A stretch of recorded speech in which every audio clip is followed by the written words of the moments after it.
యేసయ్య నామమే పరిమళ తైలము, నాలో నివసించే సువాసనగా నన్ను మార్చి నన్నెంతగానో ప్రేమించి విజయోత్సవాలతో ఊరేగింపచేసెనే.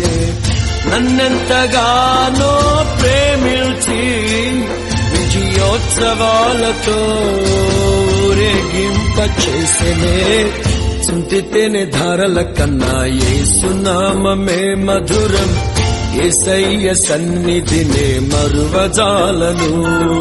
జీవిత కాలమంతా ఆనందించెదా, యేసయ్యనే ఆరాధించెదా.